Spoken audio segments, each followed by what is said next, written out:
Hello and welcome to The Property Show, our weekly look at all things real estate related. I'm Lucy Taylor in for Siobhan, who's going to be back in the hot seat from next week.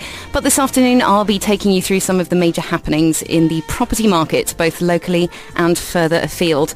And as usual, I'm of course joined by my able co-hosts who are going to steer me through the tricky real estate waters. Mike Small, a partner at VSM Consulting, who'll be sharing his macro and microeconomic opinions. Mike, thanks for joining me. Good afternoon, Lucy. Thank you. And a little later on, we will be joined by Ludmila Yamalova, managing partner at HPL Yamalova and Plewka Legal Consultants, who will, of course, be talking us through the legalities of property. And as ever, both Mike and Ludmila are ready and willing to answer any question. But for now, I'm very pleased to welcome into the studio our guest for the first part of the show, Martin Seward-Case, a partner at the Project and Construction Management Consultancy RPM by day, but also a chartered surveyor elected by the UAE chartered members to the RICS World Governing Council that sits in London. Martin, thank you for joining us. Thanks, Lucy. Thanks, Lucy. Sounds like a mouthful. Hi, Mike. Good to be back. Nice to see you. It was a mouthful, but I got the whole lot in there, didn't I? You did. The whole shebang. Well. And you are here to lead us in, starting the week with a bang, with one of the biggest stories, really. Sentiment in the UAE real estate market improving during the second quarter of 2012, apparently being boosted by rising availability of funds. Yeah, fantastic. Where do we start with this? We've got, on the macro side, it's really good to have Mike here because he can always steer us back and put our feet back on the ground later. But yes, I'm sure he will. On the micro side, and if we're looking internally, this survey that I think you're talking about is something published by RICS, which is information taken from membership worldwide. The RICS sees itself as pretty much the conscience of industry in the property industry. One of we are a not-for-profit organisation. To be very clear about this, we're sort of on the same level and standing as lawyers and doctors. So we think in the UK. Completely objective. Absolutely. And in all seriousness, though, the one of our greatest drivers and one of the things that we stand by most is the protection of the protection of the public and their interests. So we take the consumer as being uninformed, and we take it upon ourselves to give them the best impartial advice. That being said, I haven't answered your question yet. I was just going to say it's going to work very well. Sounds the uneducated consumer. So the study on the sentiment is taken from members worldwide. There was I think somewhere between 40 and 60 responded for the UAE, and on the main, those that did respond have actually given positive feedback on it. Now, if we strip it down into what it is, there is a little bit of a dose of salt that needs to be taken with this because we all as business folk will actually talk up where things are good and not necessarily say anything when things aren't necessarily very good. That being said, we are definitely seeing a change. 2012 is completely different to the last 2 years, thank goodness. And from our industry side, it's really, really refreshing to see that certainly Dubai, is going back to the knitting and actually looking at its original drivers that made this place what it is, and not a property speculator-fueled sort of place that it was in 2006, 7 and 8. So no. the corner has definitely been turned, and what we should take away from the survey is that sentiment has changed, investor confidence is marginally further up. I would temper it by saying it would be useful to put the statistics against that survey which relate to availability of both commercial and residential stock, because that's quite different to us saying everything's great, good and wonderful, because there's a very, very high oversupply on both sides still. Absolutely, and there's more coming online, I think. But by the end of 2014, we're going to have masses more residential and commercial space out there in the markets. I mean, I would imagine that will have quite a significant impact on the positive sentiment. Yeah, again, it's very easy to make those general statements, and yes, that's correct at a high level, but you drop down immediately, you start seeing the layering effect and the different quality of various offerings in various places. Yeah, the different regions of Dubai and the UAE, indeed, they're performing in vastly different manners, aren't they? Very much so. I mean, residential areas like Meadows and Springs have really got a great, solid product offering.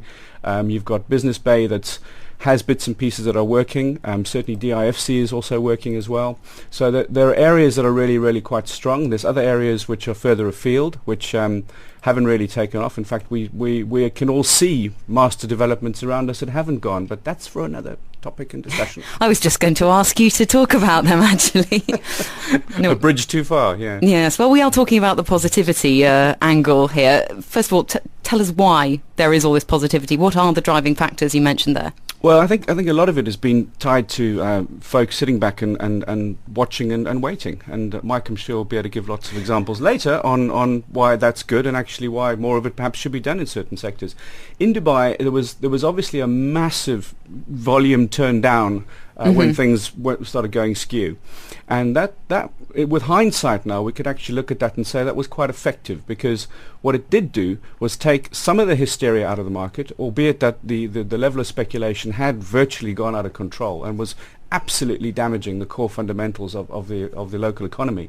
So it needed to be redressed or addressed, and what happened by them doing nothing effectively and going silent for the length of time they did, while some might have argued at the time it wasn't terribly constructive, I personally think that it helped take some of the hysteria out, because there was a lot of extreme negativity about this emirate, which I don't think was necessarily warranted. Mike might differ slightly. No. You can see he's itching to jump in. I've never been critical of Dubai. I'm critical of some of the people within Dubai who think that property is just something to be made money out of, and therefore they drive up prices to ridiculous levels, which means that ordinary people, real people who want to live in Dubai, people who want to make Dubai, people who want to grow Dubai, can't live here. And to me, that's a nonsense.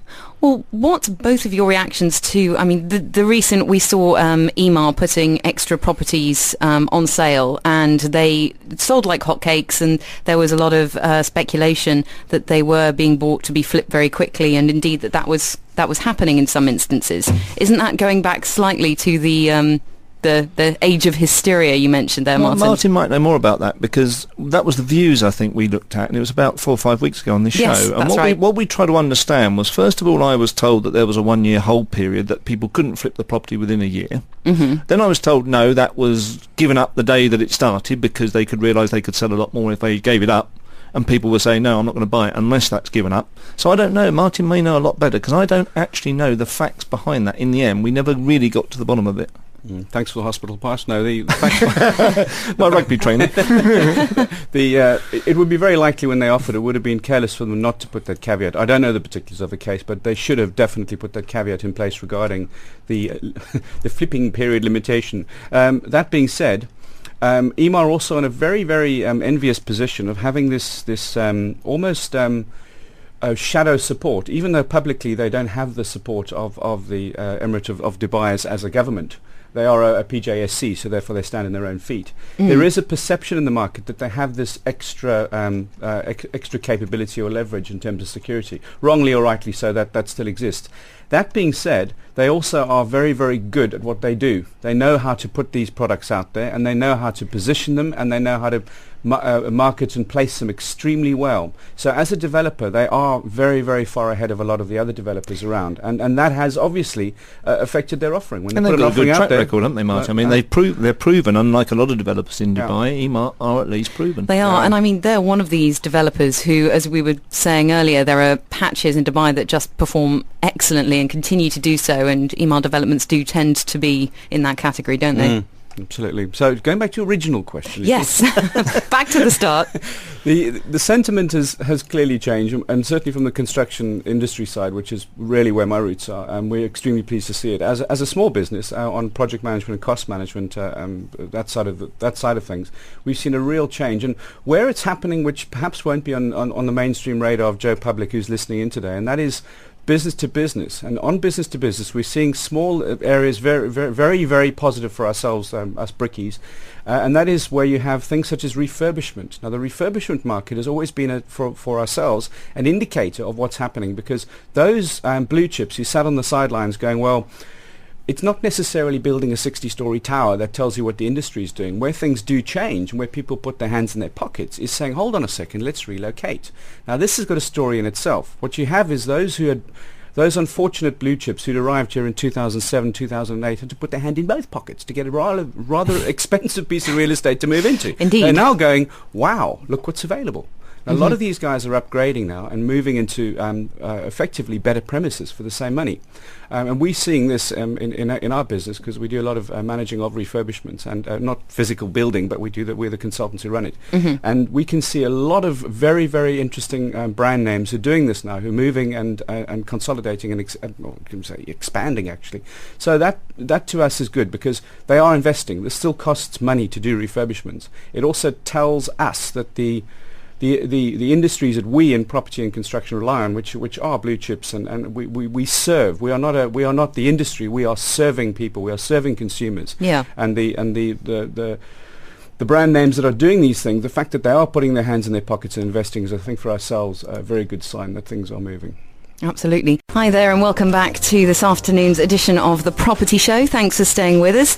Well, we are now joined by Ludmila Yamalova, my other co-host who was caught up in the horrific traffic and diversions mess of this morning. Ludmila, thank you for trekking all the way here. Thank you, and I'm sorry, I was actually here before the break. You did, we should add that. I just didn't really want to chime in with my questions without having been introduced, though I could have introduced myself, but didn't want to break the flow. But yes, I was stuck in the traffic diversion fiasco, and just kind of lamenting about how few signs we have when something like this happens here, and sort of results in all sorts of jams, unnecessary jams, I think, that could have been avoided with a bit of sort of advanced warning or notice or some kind of signs, some helpful warnings. Signs, yeah. So, but the news is that the traffic is still there and the detours are still in place. Detours are still in place, yes, and there are no signs marking them or offering any sort of alternative routes. So just set out maybe 15-20 minutes earlier than you normally would, which is